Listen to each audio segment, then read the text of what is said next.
नमस्कार दोस्तों, स्वागत है आपका अपने YouTube चैनल साउंड के शौकीन पर। और फ्रेंड्स, मैं आज आपको बताऊंगा कि स्पीकर कितने टाइप के होते हैं और कहां कहां कौन से स्पीकर यूज़ होते हैं, और स्पीकर ख़रीदने से पहले हमको क्या क्या चीज़ देखनी चाहिए और हमें किस पर्पज़ के लिए स्पीकर ख़रीदना है।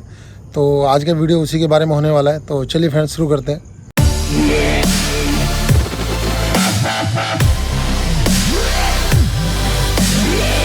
तो फ्रेंड्स, स्पीकर की बात करूँ तो स्पीकर फ्रेंड्स दो टाइप के होते हैं मेनली। एक एक्टिव स्पीकर और पैसिव स्पीकर। ये डिपेंड करता है वोल्टेज लाइन पे कि मतलब मैं इसको क्लासीफाई कराया कि हमने जिसको वोल्टेज की ज़रूरत होती है, एक्सटर्नल वोल्टेज, या जिसमें हम कह सकते हैं इनबिल्ट एम्पलीफायर होता है जिसमें हमको एम्पलीफायर लगाने की ज़रूरत नहीं होती, उनको हम एक्टिव स्पीकर बोलते हैं। इनको बस आपको इनपुट्स देना होगा, या आप वो ब्लूटूथ से भी चल सकते हैं, या उनके लिए मिक्सर लगा के आप अलग से इनपुट दे सकते हैं, जैसा आप साइड में स्क्रीन पे देख रहे होंगे। ये सब एक्टिव स्पीकर की क्लासिफिकेशन में आते हैं।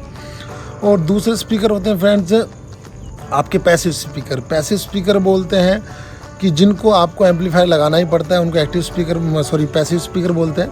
और पैसिव स्पीकर की कैटेगरी में बहुत ज़्यादा आजकल बहुत ज़्यादा डिमांड में है पैसिव स्पीकर की, क्योंकि उनका रीज़न है कि उनको हम अपने हिसाब से लगा सकते हैं अगर एम्पलीफायर कितने वाट का लगाना है, क्योंकि वो उनका एम्पलीफायर किसी और स्पीकर के लिए यूज़ हो सकता है। तो इसलिए पैसिव स्पीकर ज़्यादा यूज़ में होते हैं। बट देखते हुए कि टाइम कंजप्शन को देखते हुए, क्योंकि जो हमको पैसिव स्पीकर लगाने में थोड़ा टाइम लगता है, टाइम डिले होता है लगाने में, कि पहले लोड लाइन खींचो, फिर मिक्सर लगाओ, एम्पलीफायर लगाओ। बट एक्टिव स्पीकर में ऐसा नहीं है। एक्टिव स्पीकर में है कि आपको सीधा ऑन करा, इनपुट दे दिया और चालू कर दिया। बट अगर आपको active speaker number of speakers में लगाने, तो आपको इलेक्ट्रिक लाइन पूरा आपको खींचनी पड़ेगी, पूरा चारों तरफ, या जहाँ तक आपको स्पीकर पहुँचाने हैं, और साथ में उसको इनपुट भी देनी पड़ेगी, तो उसमें डबल वो हो जाता है। तो अपने अपने यूज़ के हिसाब से हम ले सकते हैं कि जहाँ पे।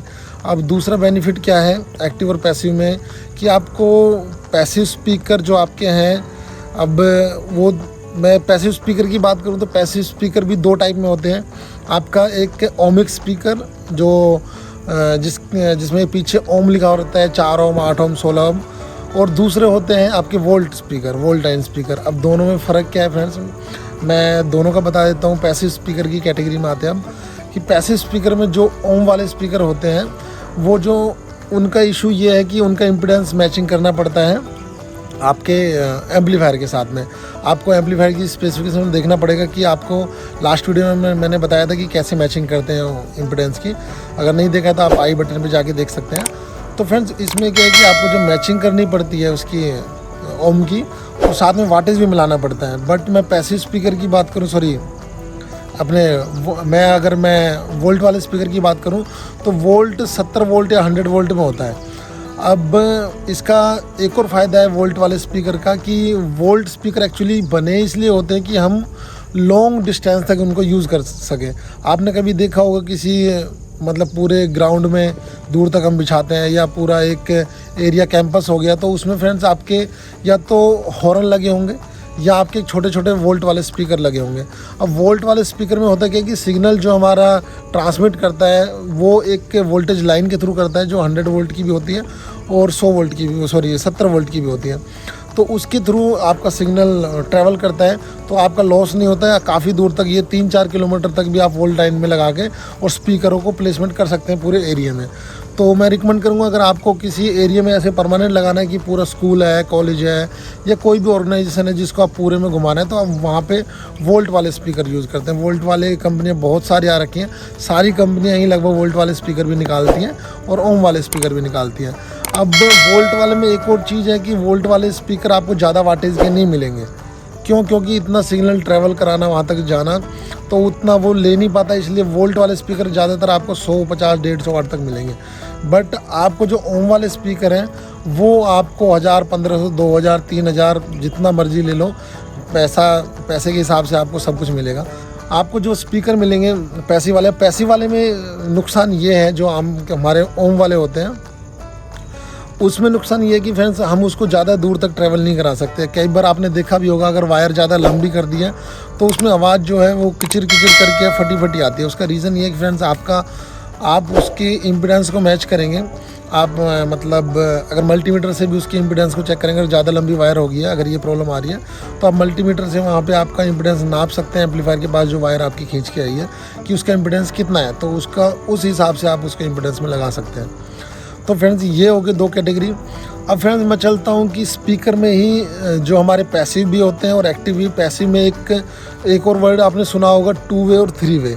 अब 2 वे और 3 वे में क्या डिफरेंस है? 2 वे स्पीकर फ्रेंड्स होते हैं जहाँ पे आपका हाइज होगी और मिड रेंज स्पीकर होंगे, आप उसको वूफर बोल रहे हो या मिड रेंज स्पीकर बोल रहे हो। ज़्यादातर 15 इंची का स्पीकर होता है, मिड रेंज का 12 इंची का होता है, ट्विटर होता है, उनको बोलते हैं 2 वे स्पीकर। और ऐसे ही फ्रेंड्स 3 वे की बात करूँ, 3 वे में 3 कैटेगरी हो जाती है, HF, MF और LF, high frequency, mid frequency और लोअर फ्रिक्वेंसी।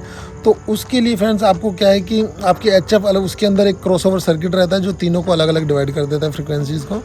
और उस केस में आप क्या है कि उसकी तीनों की जो फ्रिक्वेंसी है उसको एक अलग से नेटवर्क में जो आपने एम्पलीफायर से आउट दिया, आपको अलग से एम्पलीफायर सबवूफर के लिए लगाने की ज़रूरत नहीं है, क्योंकि जो उसके इनबिल्ट है उसको क्रॉसओवर लगा चुके हैं। अगर आपने देखा होगा फ्रेंड्स, हम बाहर अगर स्पीकर यूज़ करते हैं वूफर के लिए अलग देना है तो हम क्रॉसओवर ज़्यादातर यूज़ करते हैं अच्छी क्वालिटी के लिए। क्रॉसओवर भी वही काम करता है, आपकी जो फ्रिक्वेंसी है उनको डिवाइड कर देता है, LF स्पीकर के लिए कौन सी चाहिए और HF के लिए कौन सी चाहिए। तो फ्रेंड्स ये 2 वे और 3 वे में हो जाता है स्पीकर। अब मैं स्पीकर की बात करूं, ट्रांसड्यूसर जिसको बोलेंगे, कितने इंची में होते हैं, हम कैसे चूज़ करें। तो फ्रेंड्स आपको किस पर्पज़ के लिए चाहिए आपको ये देखना है। अगर आपको साउंड के लिए चाहिए, आप मतलब स्पीच के लिए चाहिए, तो फ्रेंड्स 8, 10, 12 तक मैक्सिमम बहुत स्पीच अच्छी आती है उनमें। और कॉलम स्पीकर भी आते हैं। कॉलम स्पीकर वैसे ज़्यादातर वोल्ट में होते हैं, जिनको वोल्ट लाइन की ज़रूरत होती है उनके लिए एम्पलीफायर भी आपको वोल्ट वाले लेने पड़ेंगे। वोल्ट की बात करूँ तो एम्पलीफायर में फ्रेंड्स आपके क्राउन भी बनाता है, आहूजा भी बनाता है। और क्राउन जो है यही 2 कंपनी मुझे जहाँ तक है, और लोकल में और आती होंगी मे भी, बट वोल्टेज में क्राउन भी बनाता है, ये भी बनाता है बॉस, BOSCH बॉस जो है वो भी इसके बनाता है। और जो BOSE है वो एक्टिव और पैसिव दोनों स्पीकर बनाता है। ये कुछ ब्रांड है, इसका मैं अलग टॉपिक कवर करूँगा कि ब्रांड में कौन सा ब्रांड क्या चीज़ बनाता है आपको परचेज़ करते टाइम। तो फ्रेंड्स ये 2 चीज़ें आपको ध्यान में रखनी पड़ेगी। और फ्रेंड्स अब मैं बात करता हूँ कि हम स्पीकर जो मेन हमारा कैबिनेट के साथ आता है वो हम कौन सा परचेज़ करें, एक्टिव लें या पैसिव लें। और पैसिव में लें तो कौन सा लें। एक्टिव में तो आपको, या एक्टिव में जो आपको स्पीकर मिलेंगे वो आपको मिड रेंज के मिलेंगे, जिसमें एक छोटा सा स्पीकर होगा, हाइज होगी, और आपका सबवूफर भी हो सकता है अगर वो एक्टिव में 3 वे है तो। बट और दूसरी साइड में बात करूँ, आजकल एक्टिव में सबवूफर भी आ रहे हैं जिनको सीधा पैच कर दो आप इनपुट देने के बाद, तो वो आपका अच्छा काम करेगा। और दूसरा इसमें फ्रेंड्स आपको स्पीच में और उसमें तो आप नॉर्मल सी बात है जो मैंने आपको बताया, उसमें भी हम स्पीकर का साइज़ पे डिपेंड करता है जो आपका ट्रांसड्यूसर है, कि वो 15 इंची का, 12 इंची का, 12 इंची तक लगभग आपका वोकल के लिए अच्छा काम करता है जहाँ आप स्पीच दे रहे हो। बट जहाँ आप डीजे के लिए और उसके लिए काम कर रहे हो तो आपको एक सबवूफर चाहिए जिससे अच्छा पंच आता है, जो लगभग 18 इंची में होना चाहिए तो ज़्यादा अच्छा आएगा। 15 इंची का भी चलता है, तो 18 इंची में आप एक सबवूफर ले लीजिए और उसके साथ में एक स्पीकर ले लीजिए एक्टिव। आप जितना आपका, अगर ओपन स्पेस में आप प्रोग्राम कराना चाहते हैं तो उसके हिसाब से चाहिए, तो फ्रेंड्स आप मैं रिकमेंड करूँगा 15 और 18 इंची में लें। और ऐसे ही आप पैसिव में ले सकते हैं। बट पैसिव में क्या है कि आपको पैसिव में स्पीकर लेना है तो आपको एम्पलीफायर भी आपको देखना पड़ेगा कि उसने वाटेज के लिए मुझे कितना एम्पलीफायर चाहिए। तो फ्रेंड्स यही मेरा एक छोटा सा वीडियो था एक कवर करने के लिए कि हम स्पीकर को कैसे चूज़ करें और स्पीकर के कितने टाइप होते हैं। तो फ्रेंड्स वीडियो कैसा लगा, अगर वीडियो अच्छा लगा तो वीडियो को लाइक करें। फ्रेंड्स आप मेरे चैनल पे पहली बार आए हैं और साउंड से रिलेटेड वीडियो पसंद करते हैं तो आप मेरे चैनल को सब्सक्राइब कर सकते हैं। तो thanks friends, thanks for watching.